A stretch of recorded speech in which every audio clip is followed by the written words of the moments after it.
आज माझ्या लग्नाचा दिवस होता. माझ्या नवऱ्यान आकाशने माझा हात घट्ट पकडला होता. त्यानंतर माझ्या घरून माझी पाठवणी करण्यात आली. आम्ही दोघं नवरा बायको माझ्या घरून डायरेक्ट एअरपोर्टवर पोहोचलो होतो.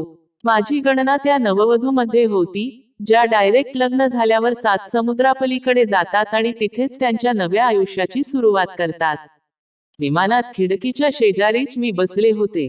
बाहेरचे दृश्य पाहत होते आणि सोबतच मला माझ्या नशिबावर देखील गर्व होत होता. आजपासून बरोबर 6 महिन्याअगोदर माझा आणि आकाशचा साखरपुडा झाला होता. लग्नाच्या अगोदरच आकाशने माझी सर्व कागदपत्र तयार केली होती आणि मग लग्न झाल्यानंतर लगेचच मला त्याच्यासोबत अमेरिकाला घेऊन चालला होता. आमच्या या नात्यामुळे माझ्या सर्व नातेवाईकांचे डोळे अगदी मोठे झाले होते, कारण कोणीच असा विचार देखील केला नव्हता की मी लग्न झाल्यानंतर अशी परदेशी जाईन. सोबतच माझा नवरा आकाश हा एक तरुण आणि दिसायला इतका सुंदर असेल. जेव्हा आईने माझं आणि आकाशच लग्न जुळवलं, तेव्हा सर्वांचं हेच मत होतं की हिच्या सासरचे हिला कधीही तिच्या नवऱ्यासोबत परदेशी पाठवणार नाही, परंतु माझ्या बाबतीत मात्र ही गोष्ट पूर्ण चुकीची ठरली.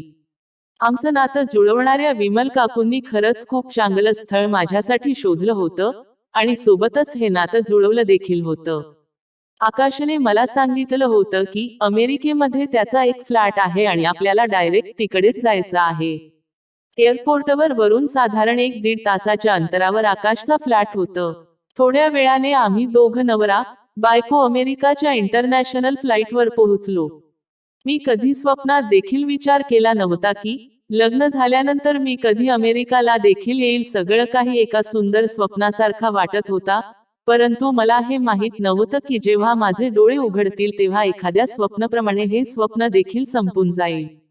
आकाश सोबतचा तो माझा प्रवास एक सुंदर प्रवास होता, परंतु हाच प्रवास जसजसा वेळ जाणार होता तसा खूप जास्त भयानक होणार होता.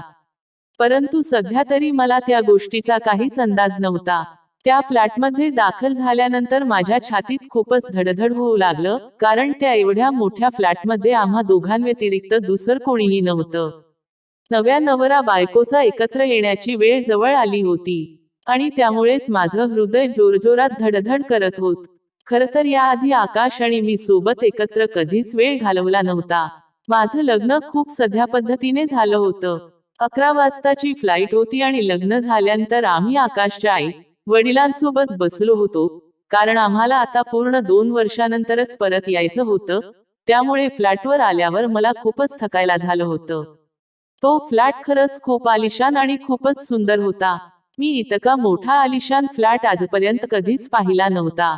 तो आलिशान फ्लॅट बघून मला तर असं वाटत होतं की मी एका गरीब घरातून सरळ एका खूप मोठ्या महालात आली आहे. माझ्यासारख्या गरीब मुली लग्न करण्याआधी खूप सारे स्वप्न पाहतात. आकाशने माझ्या डोळ्यातील चमक पाहिली होती आणि हसून तो मला बोलू लागला, जर तू माझी आयुष्यभर साथ दिलीस तर तू नेहमीच आयुष्यात अशी आरामात राहशील आणि आपल्याला कधीच कोणत्याच गोष्टीची काळजी नसेल. आकाशचं बोलणं ऐकून मी आकाशला वचन दिलं की मी आयुष्यभर तुझी प्रत्येक पावलावर साथ देईल आणि तुझी प्रत्येक गोष्ट ऐकेन. खरं तर मी आकाशवर खूप प्रेम करत होते आणि असंच बोलता बोलता मी त्याच्याजवळ गेले. तेव्हा आकाश बोलू लागला, पहिले तू तयार तर हो आणि बेडरूम मध्ये जाऊन बस. मी तुझ्यासाठी लग्नाचा गिफ्ट घेऊन बेडरूम मध्ये येतो. प्रत्येक मुलीप्रमाणे तुझं देखील लग्नाच्या पहिल्या रात्री बद्दल काही स्वप्न असतील आणि मला असं अजिबात वाटत नाही की तुझ्या जीवनात कधीच कोणत्याच गोष्टीची उणीव राहावी. मला असं वाटतंय की जसा तुझा पदरवर होईल तेव्हा तुला खूप मोठा सरप्राईज मिळावं.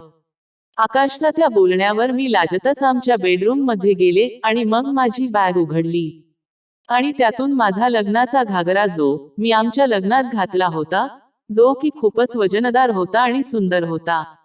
तो घागरा मला आकाशच्या आई वडिलांनी लग्नात दिला होता. तो मी घातला आणि थोडाफार लाईट मेकअप केला आणि जाऊन बेडवर बसले आणि आकाशाची वाट पाहू लागले. मी विचार करत होते की आकाश किती चांगला माणूस आहे, जो माझ्या छोट्या छोट्या गोष्टींची इतकी काळजी घेतोय. कारण याच्या आधी तर मी माझ्या मोठ्या बहिणीला तिच्या लग्नानंतर छोट्या मोठ्या गोष्टींसाठी अगदी तळमळताना पाहिलं होतं.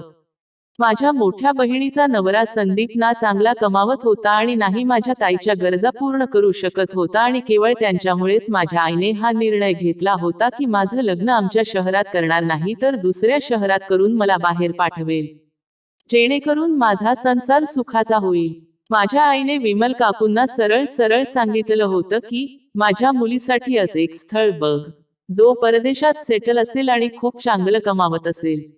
मला आपल्याच शहरात माझ्या मुलीचे लग्न बिलकुल करायचा नाही. तेव्हा विमल काकूंनी मला पायापासून डोक्यापर्यंत निरखून पाहिलं आणि बोलू लागली, अगं ताई, अपेक्षासाठी तर एकाहून एक सरस अशी स्थळ भेटतील.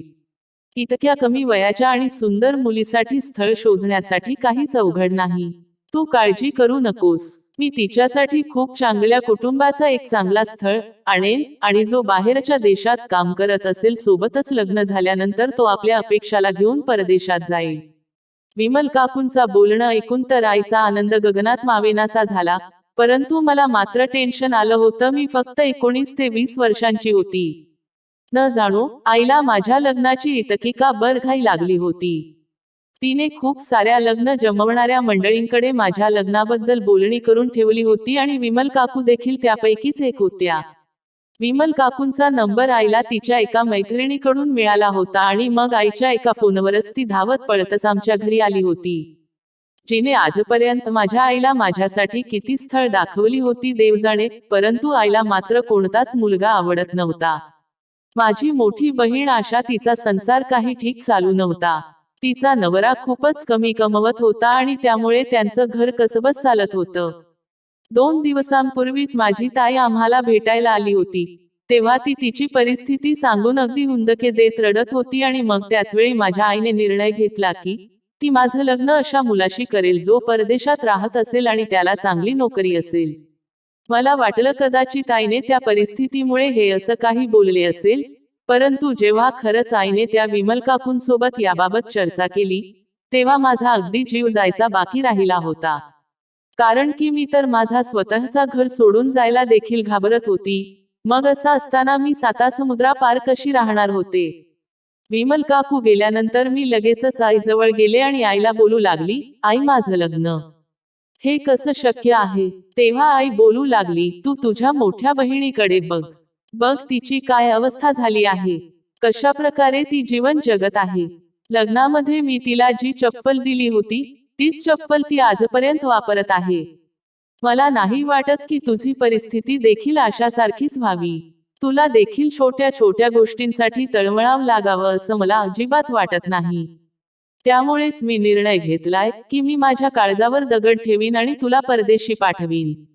माझ्या डोळ्यांपासून दूर राहशील, परंतु कमीत कमी मला या गोष्टीच तरी समाधान असेल की तू तुझं आयुष्य अगदी आरामात घालवतेस.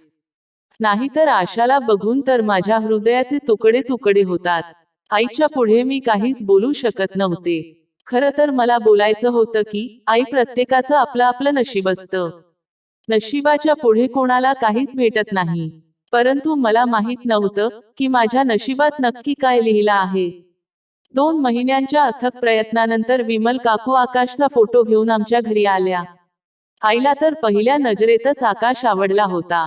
सोबतच विमल काकूंनी सांगितलं होतं, त्याला अमेरिकामध्ये एक चांगल्या पगाराची नोकरी आहे आणि तिथेच त्याचा स्वतःचा फ्लॅट देखील आहे आणि तो लग्नानंतर त्याच्या बायकोला तिकडे सोबत घेऊन जाणार आहे. ते ऐकून तर माझ्या आईच्या आनंदाला पारावरच उरला नाही. इतका सुंदर आणि तरुण मुलगा आणि सोबतच इतका श्रीमंत, यामुळे आई खूप खुश झाली.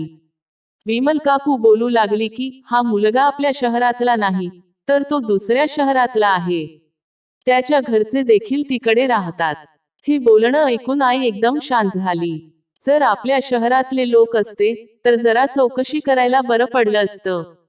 त्या दुसऱ्या शहरात आपल्या ओळखीचा कोणीच नाही आणि त्यामुळेच आईला समजत नव्हतं की त्या दुसऱ्या शहरात लग्न कसं काय होणार.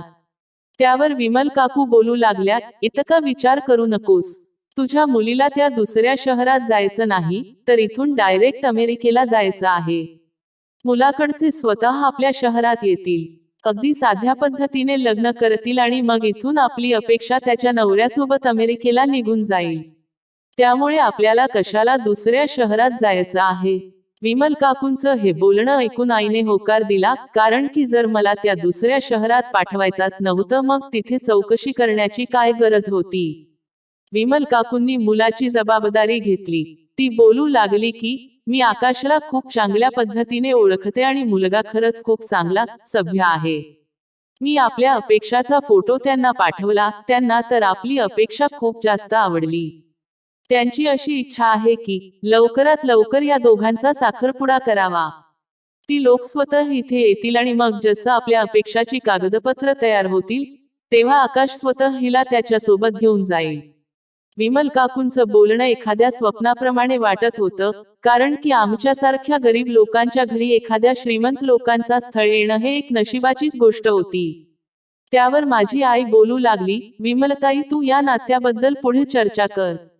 बाकी माझ्या अपेक्षेच्या नशिबात जे असेल ते तिला मिळेल.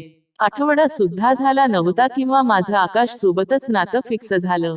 आकाशचे आईवडील आमच्या शहरात आले होते. त्यांनीच आमच्या घरी येऊन आई सोबतच लग्नाबद्दल सर्व बोलणी केली.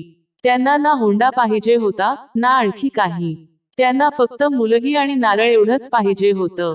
त्यांना अत्यंत साध्या पद्धतीने लग्न करायचं होतं.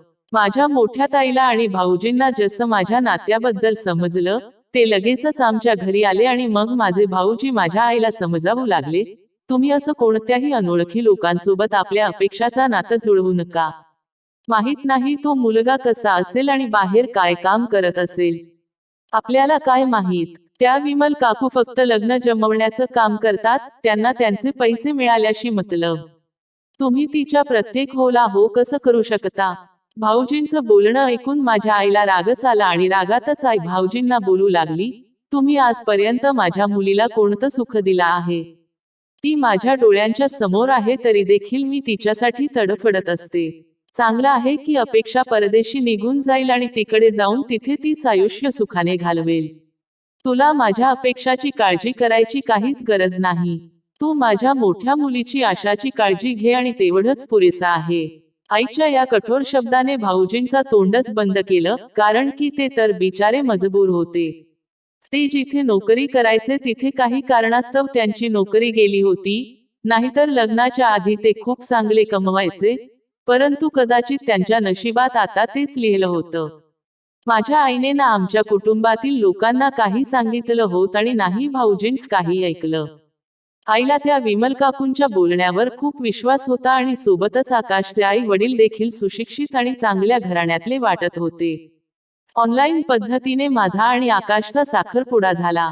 साखरपुडा झाल्यानंतर आकाशच्या आई वडिलांनी माझे कागदपत्र त्यांच्या घरी नेले, कारण माझी कागदपत्र तेच लोक तयार करणार होते आणि 6 महिन्यानंतर त्यांना पुन्हा लग्नासाठी यायचं होतं आणि हे 6 महिने अगदी भराभर निघून गेले. त्या 6 महिन्यांमध्ये आकाशने खूपदा माझ्या आईला देखील फोन केला आणि माझ्यासोबत देखील खूप चांगल्या पद्धतीने बोलायचा. त्याच्या त्या बोलण्यावरून असं वाटायचं की आकाश खरंच खूप चांगला मुलगा आहे. त्याने तर अमेरिकेवरून माझ्यासाठी खूप महागडे गिफ्ट देखील पाठवले होते. आई तिच्या निर्णयावर खूप जास्त खुश होती, कारण की तिने माझ्यासाठी एक हिराच निवडला होता. जशी माझी कागदपत्र तयार झाली, आकाश अमेरिकावरून आमच्याकडे आला आणि सोबतच त्यांचे आई वडील देखील आमच्या घरी आले. लग्नाच्या दिवशी आकाशच्या घरच्यांनी मला एक महागडा घागरा सोबतच सोन्याचे भरपूर दागदागिने दिले आणि त्यासोबतच माझ्या आईला देखील एक सोन्याचा हार दिला, सोबतच माझ्या मोठ्या बहिणीला देखील सोन्याचे कानातले बनवून दिले. माझ्या कुटुंबातील लोकांना तर विश्वासच बसत नव्हता की माझं नशीब हे इतकं जोरावर असेल. जे काही असेल पण आकाशच्या घरचे त्याच्या शब्दांचे पक्के निघाले. त्यांनी बरोबर 6 महिन्यांनी आमचं लग्न लावून दिलं आणि मग त्याच रात्री ठीक 11 वाजता आम्ही दोघं विमानात बसून अमेरिकेला जायला निघालो. आईने मला निघताना खूप जास्त समजावलं होतं. आईने सांगितलं होतं की तू आकाशी प्रत्येक गोष्ट ऐक, त्याला कधीही नाराज करू नकोस. मी बेडवर डोक्यावर पदर घेऊन बसले होते आणि विचार करत होते की जर माझ्या आयुष्यात आकाशासारखा जोडीदार असेल तर खरंच माझं आयुष्य स्वर्गाहून सुंदर होईल. आकाश सारख्या सुंदर मुलासोबत येणारी ही रात्र, त्याचा विचार करून मी खूप लाजत होते. जसं मला रूमचा दरवाजा उघडण्याचा आवाज आला, मी माझी नजर खाली केली. माहित नाही मला कोणता सरप्राईज मिळणार होतं. जो सरप्राईज देण्यासाठी आकाशने इतका वेळ लावला होता. पावलांचा आवाज हळूहळू माझ्या कानावर पडत होता. ती पावलं माझ्या जवळच येत होती आणि जसं त्याने माझा पदर वर केला, मी जोरात किंचाळले. कारण की माझा पदर वर करणारा आकाश नव्हता, तर कोणीतरी 40 ते 50 वर्षांचा एक पुरुष होता, जो त्याच्या वाईट नजरेने माझ्याकडे आणि माझ्या पूर्ण शरीराकडे पाहत होता. मी हैराण होऊन त्याला विचारलं, तुम्ही कोण आहात आणि माझा नवरा कुठे आहे? तेव्हा तो हसून बोलू लागला, आता पुढच्या 2 तासासाठी मी तुझा नवरा आहे. तू इतकी सुंदर तयार झाली आहेस ती फक्त माझ्यासाठीच. त्याचं ते बोलणं ऐकून माझी तर शुद्धच हरपली. तो हे सगळं काय बोलत होता? आकाश. आकाश कुठे आहे? हा माणूस कोण होता? मला या माणसाच्या हवाले कोणी केलं होतं? मला काहीच समजत नव्हतं. मी स्वतःला त्याच्या तावडीतून सोडवण्याचा खूप प्रयत्न केला, परंतु तो माणूस खूप मोठा आणि एक ताकदवान पुरुष होता. त्याच्या पुढे माझं काहीच चाललं नाही आणि ते 2 तासात माझ्या आयुष्यातील सर्वात घाणेरडे तास निघाले. मधुचंद्राचे स्वप्न पाहत मी थोड्या वेळापूर्वी लाजत होते, तोच वेळ आता माझ्यासाठी एक खूप भयानक प्रसंग होता. माझे हालत तर अशी होती की मी शरमेने स्वतःचा जीवच देऊ इच्छित होते. त्या 2 तासांमध्ये त्या माणसाने माझ्या शरीराचे अगदी लचके तोडले. शरीराचा असा एकही भाग नव्हता जिथे त्याने स्पर्श केला नव्हता. 2 तास माझ्या शरीरासोबत खेळून तो माणूस आता निघून गेला होता आणि माझ्या अंगात आता एवढीही ताकद शिल्लक नव्हती की मी अंथरुणातून उठून बसून राहीन. अमेरिकेची ती पहिली रात्र माझ्यासाठी स्मशानभूमीतील एका रात्रीप्रमाणे होती, कारण की तो वाईट प्रसंग अजून संपला नव्हता. 10 मिनिट पण झाले नव्हते की दुसरा माणूस माझ्या बेडरूम मध्ये आला. ओरडून ओरडून माझा घसा अगदी कोरडा पडला होता. देवाला प्रार्थना करावी इतकी देखील माझ्यात हिंमत राहिली नव्हती. त्या दुसऱ्या माणसाने देखील माझे खूप वाईट पद्धतीने शरीराचे लचके तोडले. खूप घाणेरड्या पद्धतीने तो माझ्याशी वागला होता. तो दुसरा माणूस गेला नव्हता की इतक्यातच तिसरा माणूस त्या खोलीत आला. आता माझ्या शरीरातून जीवच निघून गेला होता.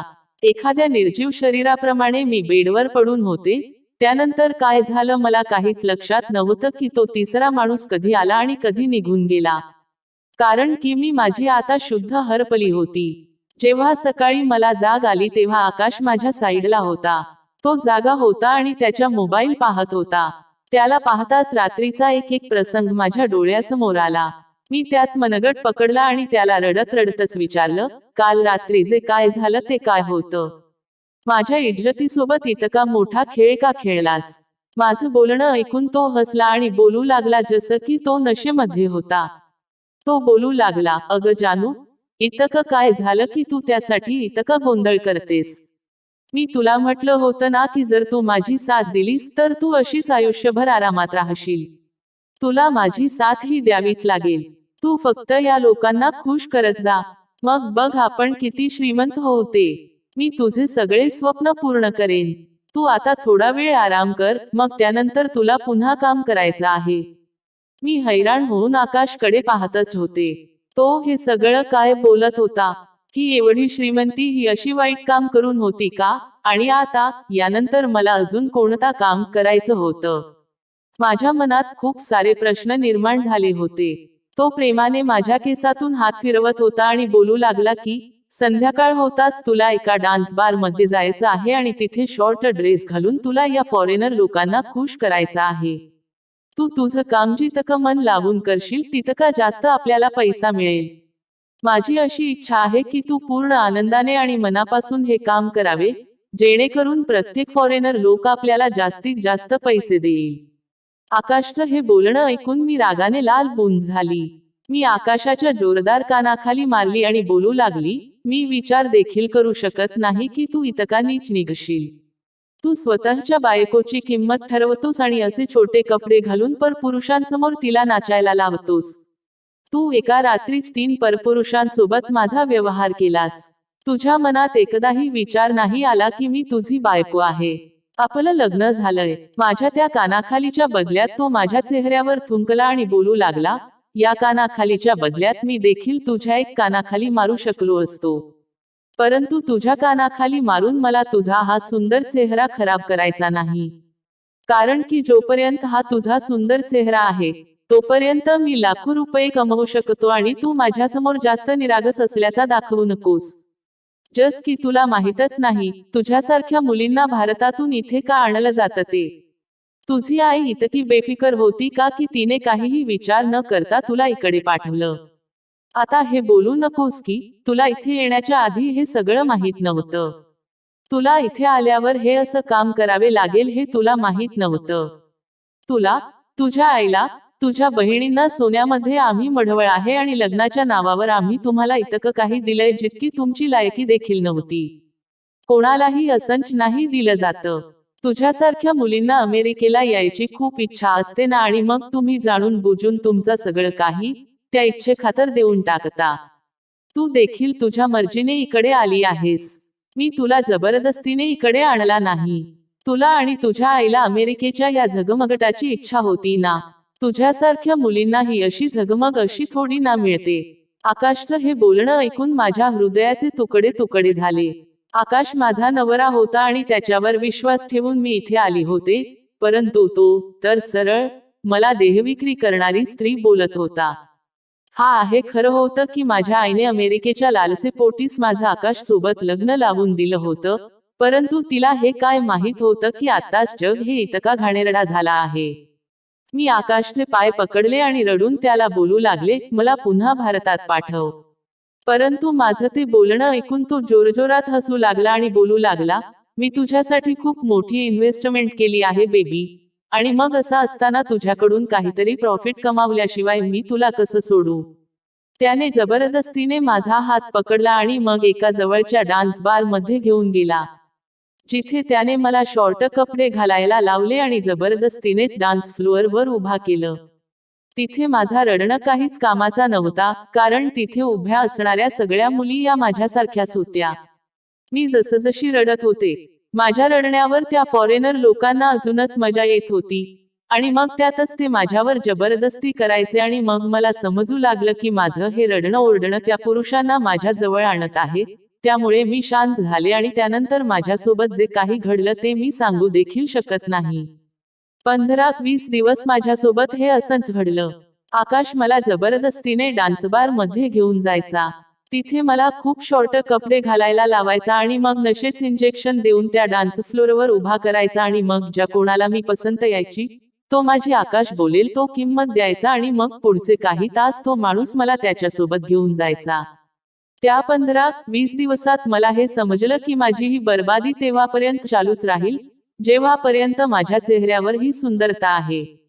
जेव्हा माझी ही सुंदरता राहणार नाही, तेव्हा आकाशासाठी मी त्याच्या कोणत्याच कामाची राहणार नाही. आणि मग 20 दिवसानंतर मी एक असं पाऊल उचललं, ज्याबद्दल एखादी मुलगी कधीही विचार करू शकत नाही. मी किचनमध्ये जाऊन माझा अर्धा चेहरा जाळून टाकला. माझ्या किंकाळ्या अगदी गगनाला भिडत होत्या, परंतु ते दुखणं त्या दुखण्यापेक्षा नक्कीच कमी होतं, जे मी मागचे 15-20 दिवस सहन करत होते. आकाश कुठेतरी बाहेर गेला होता. तो जेव्हा परत आला तेव्हा माझा चेहरा बघून त्याची अगदी घाबरगुंडीच उडाली. तो मला लगेच हॉस्पिटलमध्ये घेऊन गेला, परंतु माझा चेहरा इतका वाईट पद्धतीने जळाला होता की डॉक्टरने सांगितलं हिच्यावर खूप साऱ्या सर्जरी केल्या तरी देखील ही पूर्वीसारखी सुंदर दिसणार नाही. घरी येऊन आकाशने मला खूप मारलं, परंतु मारण्यापलीकडे तो दुसरं काहीही करू शकत नव्हता, कारण की आता कोणताच माणूस माझ्यासाठी पैसे मोजणार नव्हता. रागात येऊन आकाशने माझा सामान बांधलं आणि मला भारतात परत पाठवलं, कारण की मी आता त्याच्या कोणत्याच कामाची राहिली नव्हते. मी पुन्हा विमानात बसून माझ्या बर्बादीवर रडत होते. आता माझा चेहरा देखण्यालायक नव्हता. महिन्याआधीची गोष्ट होती, जेव्हा हा प्रवास माझ्या आयुष्यातील सर्वात सुंदर प्रवास होता, परंतु आता तो एक खूप कुरूप बनला होता. विमानतळावर उतरल्यावर मी माझ्या भाऊजींना फोन केला, कारण की मला त्यांचाच नंबर आठवत होता. माझ्या एका फोनवर माझे भाऊजी विमानतळावर पोहोचले. मला बघून ते पण जोरात किंचाळले. त्यांच्यासोबत मी माझ्या घरी आले.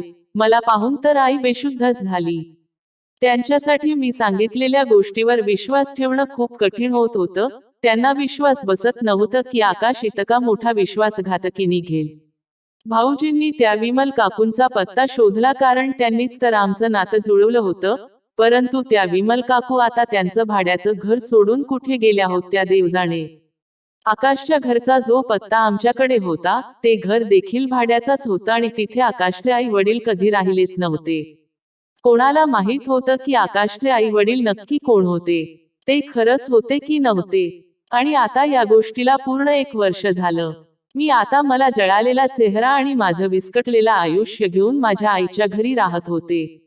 माझी आई तर त्या दिवसानंतर अशा प्रकारे शांत झाली जसं की तिच्यामध्ये काहीच जीव शिल्लक नाही. त्या वेळेला माझे भाऊजी आमच्यासाठी खूप मोठा आधार बनले. त्यांना पुन्हा नोकरी लागली. आमच्याकडे आकाशाविरुद्ध कोणतेही पुरावे नव्हते, त्यामुळे मी आकाश विरुद्ध कोणतीच तक्रार करू शकत नव्हते. त्यामुळे मी माझा हा अन्याय देवाच्या न्यायालयात ठेवला.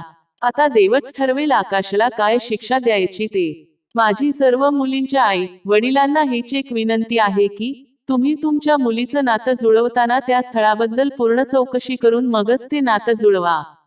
परदेशाची झगमगाट पाहून आंधळ होऊन, डोळे बंद करून आपल्या मुलीला परदेशी पाठवू नका.